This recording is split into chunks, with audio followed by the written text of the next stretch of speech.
I wasn't even snooping. Just needed to check the calendar on our shared iCloud. Dinner with her parents was coming up, and I needed to dodge it without raising flags. But the preview popped up.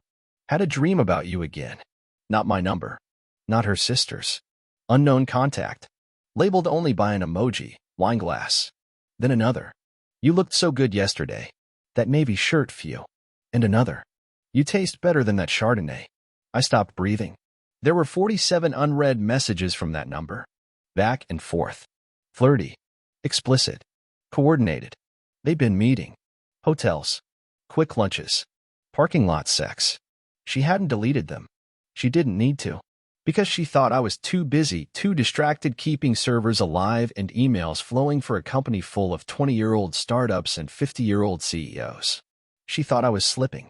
But what she didn't know, I built the system. I read every message. Didn't panic.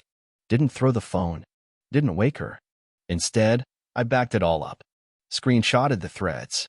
Exported them to my secure vault. Marked the metadata. Downloaded the location logs. Time. Date. Coordinates. Even a map. She'd met him 6 times in the last month. Always while claiming she was working overtime. She even said she was with me once, while straddling him in a parking structure off 8th and Main. Cute. I closed the phone. Went downstairs. Poured a whiskey. Didn't drink it. Just sat there staring at the screensaver floating across my monitor like nothing had just detonated in my gut. But I wasn't broken. No. I was sinking. By morning, I had a full strategy in mind. I wasn't going to confront her. That's what amateurs do. She'd deny, deflect, twist. Cry if she had to. And if she really got scared, she'd go full nuclear and claim I was controlling. That I invaded her privacy. No. I was going to do what I've always done best. Observe. Archive. And deploy with precision. She thought I was asleep at the wheel. She didn't realize she just woke up a machine. I waited 3 days. Didn't change a thing. Didn't shift my tone. Didn't stare too long. Didn't get quiet. That's how cheaters sense you're onto them, when you stop playing the role they expect. Instead, I played husband. Reliable. Distracted. Buried in projects. She was relaxed by day 2. Laughing at reels on her phone. Sending me, "What do you want for dinner?" texts. Even kissed my cheek before bed. It was almost cute. Meanwhile, I built the network. Step 1. Phone mirror. She had no idea that her old MacBook, the one she left in the garage, gathering dust, still linked to her iCloud.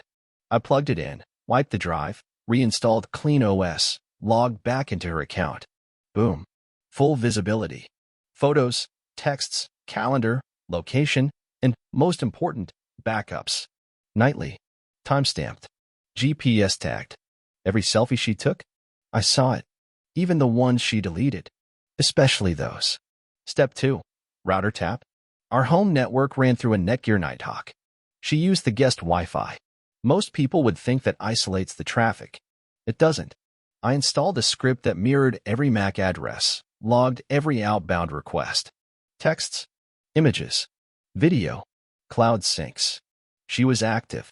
A lot. Step 3. Keylogger. While she was in the shower, I replaced her Bluetooth keyboard battery. Slipped in a custom dongle. Tracked every stroke. Passwords. Messages typed, even the ones she never sent. I watched her write things like, "I can't keep faking this. He's so checked out, he wouldn't notice if I left. He's like a houseplant with a mortgage. He just exists. I deserve something real." She wasn't just cheating. She was planning her exit. I wasn't a husband anymore. I was a placeholder. A bridge. She was using me for my income, the insurance, the house. Until she could transition into wine emoji's arms full-time. So I pivoted. Started backing up everything quietly, automatically. Offsite. Triple redundant. Created a folder labeled Contingency, red. Inside, screenshots, transcripts, GPS logs, audio clips, browser history, even her secret Instagram account under a pseudonym where she followed him and posted cryptic love quotes like, "The heart wants what it wants." Even if it's complicated. I didn't confront her. Not yet. Instead, I started tagging timestamps.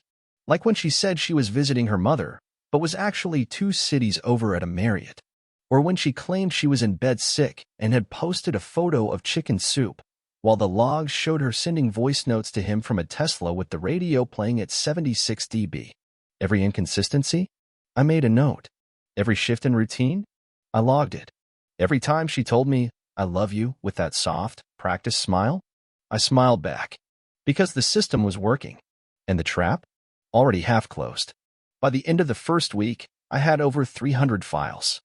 Most were routine, predictable patterns of a bored wife playing house with someone who told her what she wanted to hear.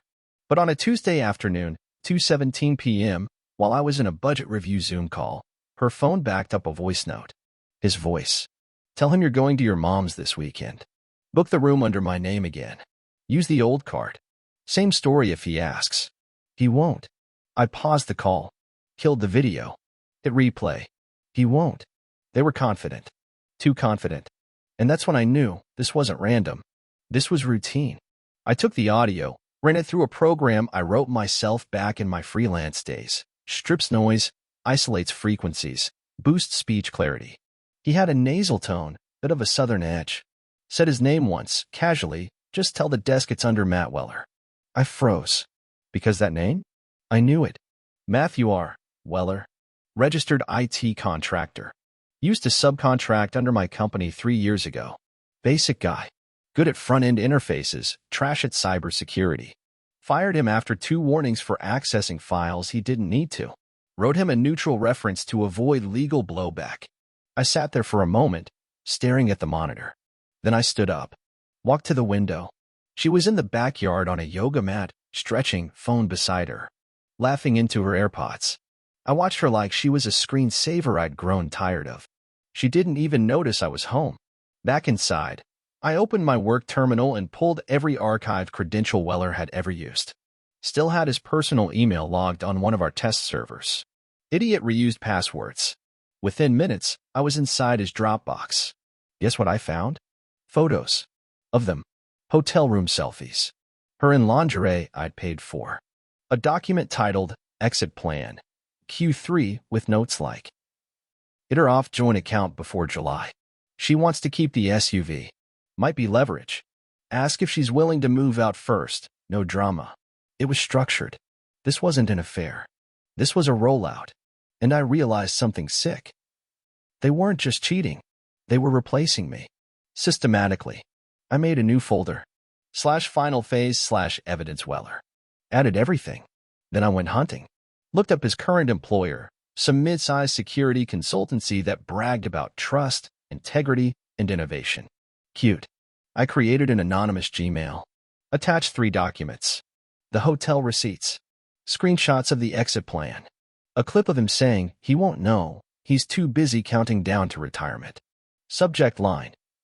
This your senior advisor? No signature. No IP. No trail. I hit send.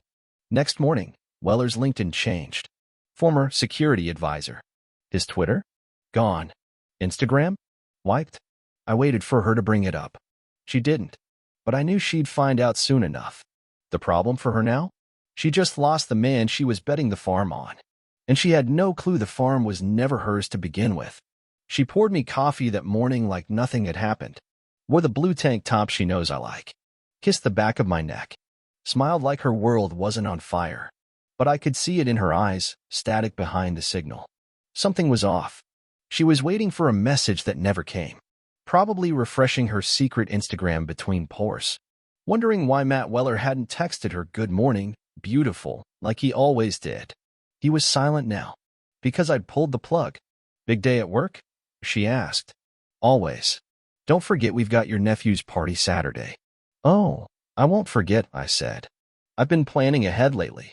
And I meant it. That afternoon, I drove downtown. No GPS. No phone. Just an old-school printed folder tucked under my arm. I walked into the office of Randall and Keene, a state law firm I'd used once during a health scare 10 years ago. Same receptionist. Same weird smell of overpolished floors and old men's cologne. They greeted me like I was royalty. Same house, same wife? Randall asked as we sat. House, yes, I said. Wife, pending.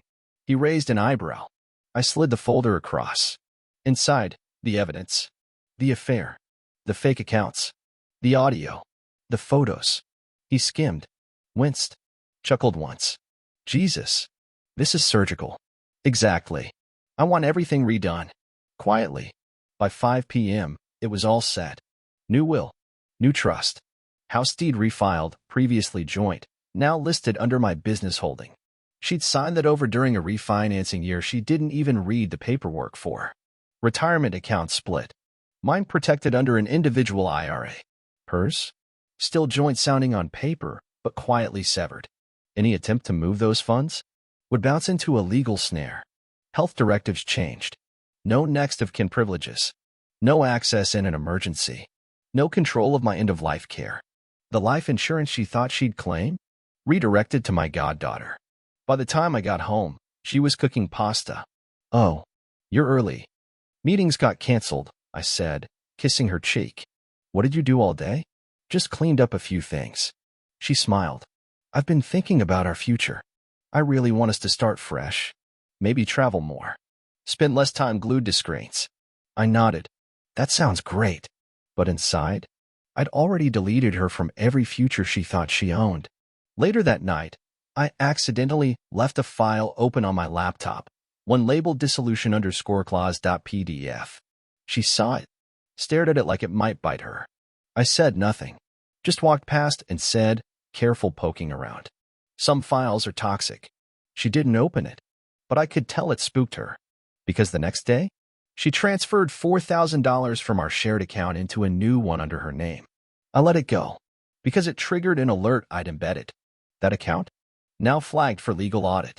She thinks she's slipping away quietly. But what she doesn't know, I own every step she takes. And when she finally runs, there's nowhere left she can land. It was subtle at first. Little shifts in how she touched me. Less confident. Less entitled. Like she was still trying to play the wife role, but her lines weren't landing like they used to. I left the lights on later than usual. Answered calls outside. Stayed logged into the wrong email once, just long enough for her to catch the subject line. Asset control, final review. I wanted her on edge. She bit the bait fast. That Friday night, she cooked dinner. From scratch.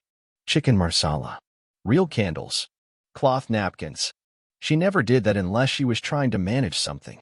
We ate in silence for 10 minutes. Then she cleared her throat. I've been feeling off lately, she started. I nodded. Go on.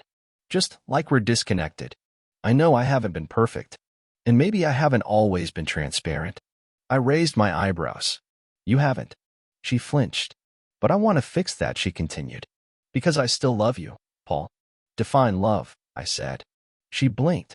I mean, like, long term. Us. History. What we've built. So love includes parking lot sex with ex-contractors? Her fork dropped. I didn't move. Just sipped water. What are you talking about? I'm talking about Matt. You know, the guy you were meeting during your mother visits. The guy whose Dropbox had your lingerie photos labeled by date. Her face turned stone white. I set my phone on the table. Tapped the screen. Tell him you're going to your mom's this weekend. Use the old card. He won't. Her voice. Crystal clear. She stared at the phone like it was a live wire. That's illegal, she whispered. No. That's security. You spied on me. No. I archived you. And don't worry, the logs are all timestamped. The bank transfers too. I'm just curious how many people you lied to while lying with him. She tried to cry. Rubbed her eyes like an actress in a soap opera. I was lonely. You were always working. You stopped seeing me. I laughed once. You were just bored. And you got greedy. But you forgot who I was. I leaned in, slow and deliberate. You forgot I designed the systems people like you don't even know you're using. She tried one last swing. We can get through this. I'll go to counseling. We'll reset. I stood up, grabbed a small envelope from the counter. Inside, a printout of her chat logs, 3 receipts from her mother weekends, and a legal notice. Already reset. You're off the accounts. The house is under my holding firm. Your name's gone. And by the way, your attempt to open a new account using my business EIN? That triggered a fraud alert. She gasped. You set me up. No. You walked into it. She lunged at the folder. I stepped back. You're not going to jail, I said. You're just going to live smaller. Much smaller. Where am I supposed to go? I opened the door. I'd start with Matt. If he still has a job. She didn't leave right away. She sat in the hallway for 2 hours, phone in hand, typing, deleting, typing again. At 1:38 a.m., she finally left. Didn't slam the door. Didn't even look back. And that silence was the best apology she'd ever given me. She must have thought it ended at the front door. That she'd cry for a week, maybe camp out at her sister's, post a few vague quotes on Instagram like, healing isn't linear, and wait for me to come crawling back with a sorry and a settlement check. But she underestimated something critical. I wasn't just cleaning house. I was rewriting the narrative. Monday morning, 8:03 a.m., I uploaded a single file to a locked Dropbox folder titled HR_confidential, misuse of company resources. Inside, a video clip of her voice organizing hotel meetups during company hours. Screenshots of her forwarding internal emails to Weller, non-redacted, confidential. One flagged Zoom transcript from her laptop where she literally muted her boss mid-meeting to step out for a personal emergency. She was at the Hilton, room 412. I had the receipt. I sent the folder to her company's ethics hotline. Not anonymous. I signed it. Paul H., former systems architect, former husband, full evidence custodian. By 9:21 a.m., her LinkedIn said, open to work. By noon, blocked on Slack. Email deactivated. At 2:17 p.m., she called. I didn't answer. She sent a text. How could you do this to me? I typed back. Easy. You wrote the script. I just ran the update. That night, her sister called me. I don't know what happened, she said, voice trembling. But she's been hysterical. Says you made her unhireable. I replied calmly. I just exposed what was already true. If the truth hurts her chances, maybe she should have lived differently. She hung up. Didn't call again. 2 days later, I got a message from Weller. Not an apology. Not even a denial. Just this. Whatever you think you've done, you've just ruined 2 lives. I replied. No. I just logged the damage you were already causing. You chose the server. I just flipped the switch. Then I sent his name, email, and the Dropbox folder to his employer, along with this subject line. You may want to know who your lead contractor's been collaborating with. I didn't need confirmation. But 2 days later, his website changed. Currently under revision. By the end of the week, she was jobless. He was blacklisted. The house was legally in my company's name. And me? I slept like a man who'd finally cleared his inbox. She tried again a few days later. Another email. I'm not asking for forgiveness. Just peace. Can we talk? I sent her a one-line reply. We talked when you thought I was too dumb to notice. And that was it. No anger. No emotion. Just data. Because when you betray a man who built the system, you don't get closure. You get documented. It started with a voicemail. Paul, I just need 5 minutes. Please. I don't want lawyers. I don't want this to get worse. Too late. Because by now it was out of my hands. Her company had opened a formal investigation. Not just HR, but legal. One of the documents she'd forwarded to Matt contained non-public financials tied to a pending acquisition. That was insider data. Classified. She didn't know it. Of course. She just wanted to impress her lover. Prove she had value. She did. To a federal compliance board. My lawyer called me 2 days later. You may be getting contacted by outside counsel, he said. SEC level. I didn't flinch. Let them call. He laughed. Jesus, Paul. You really built the whole case, didn't you? I said nothing. She tried again the next night. Knocked on the door. I didn't answer. She left a note tucked into the doorframe. I never wanted to hurt you. It got out of control. I still don't believe you could just erase me. That's the thing about cheaters. They don't understand consequences, only reactions. They mistake restraint for weakness. Until they're removed from the story like bad code. Friday morning, a certified envelope arrived. Inside, a cease and desist from Matt Weller's lawyer, claiming I had harassed and defamed him. Cute. I added it to the folder and forwarded it to his employer again, with a fresh attachment, a voice note from him instructing her how to hide funds from me. Subject line.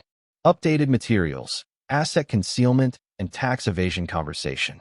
I got no response. But 48 hours later, Weller's name disappeared from their staff page. Again. Meanwhile, She was unraveling. She texted my sister. I know I made mistakes, but I don't deserve this level of hatred. She emailed my goddaughter. If Paul's okay, just tell him I never meant for any of this. Then she sent me one final message.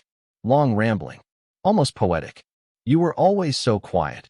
I forgot how dangerous quiet people are. I keep wondering when it all flipped, when you stopped loving me and started documenting me. I didn't reply. She didn't deserve the truth. Because the truth was, I didn't stop loving her suddenly. She just outpaced the last drop. Every fake excuse, every lie about girls' night, every smug glance at her phone when she thought I wasn't looking. That's when the love died. I didn't kill it. She logged out. It landed with a thud. Thick envelope. Certified. Return address, Summit Creek Superior Court. She was being sued. Civil damages. Filed by her ex-employer. Violation of contract. Gross misconduct. Breach of confidentiality. Negligence resulting in financial exposure. They weren't playing, and they were using my documentation to build the case. Her name wasn't on the company's headlines anymore, but it was on court record. She texted me within the hour. You're really going to let them ruin me? I replied, no. I just held up the mirror. Later that week, I got a call from the firm's legal team. Not my lawyer, theirs. You've been instrumental in our internal review. The data logs you submitted flawless. I don't want money, I said. I just want her known for what she is. They understood. She tried playing the victim card next. Filed a motion claiming emotional manipulation and surveillance without consent. My lawyer crushed it in 2 pages. All devices were property of the plaintiff. All data collected legally via account sharing and non-protected communications. Defendant used joint resources to engage in coordinated fraud while misrepresenting intentions in a marriage under shared financial trust. In short, she cooked it. We just served it. She showed up to court once. Black suit. Hair pulled back. No makeup. Looked like someone erased her. I didn't speak. Didn't look her way. I just watched her shrink behind her lawyer like a failed project caught in the bug report. She didn't argue the evidence. She couldn't. Instead, she claimed she was influenced by Matt. He encouraged the leak. But Matt? He'd already flipped. In writing. The judge froze her accounts pending investigation. Slapped her with a gag order. Ordered a forensic audit on her transfers over the last 6 months, all flagged due to her side account she thought I didn't know about. My account remained untouched. Because every time she moved $1, I tagged it. With GPS, IP, and timestamps. I wasn't just winning. I was archiving her downfall in real time. And when I stepped out of that courthouse, sunlight never felt so clean. She emailed me one last time that night. No subject line. Just this. You used to hold me like I was the only thing that mattered. Now you look at me like I'm not even worth deleting. I didn't answer. She was wrong. She wasn't worth deleting. She was worth backing up. As a reminder, it didn't end in court. No, that was just the formatting stage. The true deletion came after slow, silent, irreversible. Her email address was flagged on public HR watch lists. Her LinkedIn recruiter tag changed from actively seeking to no longer available. That part was funny, because it wasn't her decision. The audit revealed she had diverted nearly $12,400 across 5 months into a secondary PayPal account, routed through 2 throwaway banks. She thought it was discreet, but the routing numbers were traced, all tied back to purchases labeled wellness retreats and client dinners. That was listed on 3 receipts. Now those same receipts were court exhibits. With her reputation shot, her accounts frozen, and a fraud investigation pending. She did what most cornered liars do. She went dark, deleted her social media, unfollowed friends, even changed her number. But the internet doesn't forget, and neither did I. One of the forums she used, a private women's group, had banned her for malicious relationship manipulation. Turns out she'd posted under a burner name, bragging about training a high-earning man to become obsolete. Yeah, they found it. One post read, "He's still logged into work 70 hours a week. I do yoga, wine, and wait for the transfer to finalize. Manifesting my exit." The irony? I was the one doing the transferring. And her exit? Permanent. The final blow wasn't mine. It came from someone she didn't see coming. Matt's wife. Yeah, turns out, the man she'd risked everything for was married. Quietly. Legally. No prenup. His wife had seen my anonymous drop. Dug deeper. Found the burner accounts. Found my name in a shared hotel receipt. Then she did something I hadn't even considered.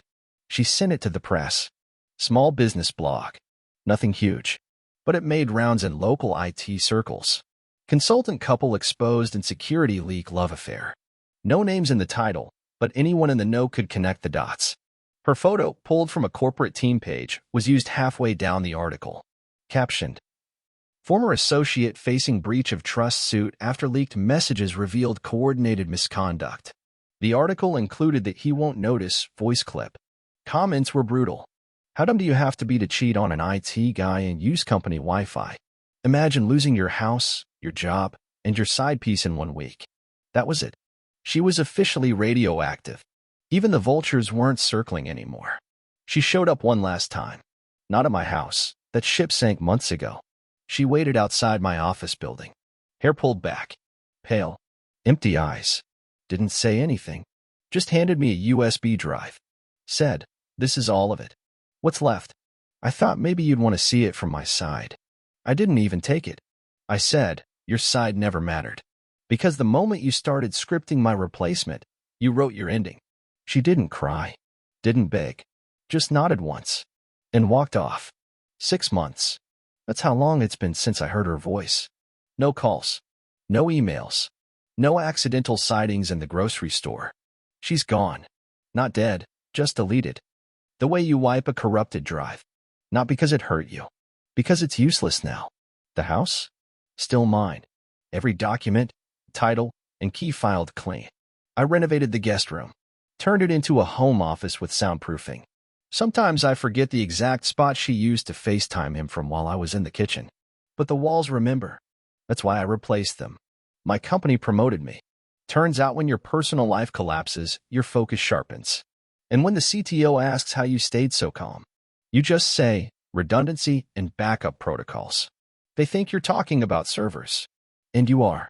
Sort of. Matt? Still unemployed. Still being quietly bled in divorce court. His wife filed a formal complaint to the SEC after uncovering a paper trail tied to his side business. He's under full investigation now. Could FaceTime if half of what she alleges sticks. Guess karma runs on fiber optic now. As for her, word is she's in Arizona, living with a distant cousin. No job, no friends left. A woman who used to post spa pics and boss babe quotes now shares blurry shots of houseplants and sunsets. Captioned, "Some mistakes don't deserve closure. They just need to be survived." Even now, she's the victim in her own story. That's fine, because I'm not in that story anymore. But I kept one thing. A script. Quiet. Invisible. Running on a Raspberry Pi in the server closet. It scans every 48 hours for login attempts tied to her old usernames. Socials. Payment gateways. Burner accounts. If it ever detects activity, it pings me. Silently. Privately. With one word. Restart. Because some viruses don't stay gone. They go dormant. And if she ever tries to reboot the game, she'll find the system's still mine. And this time, there won't be a log.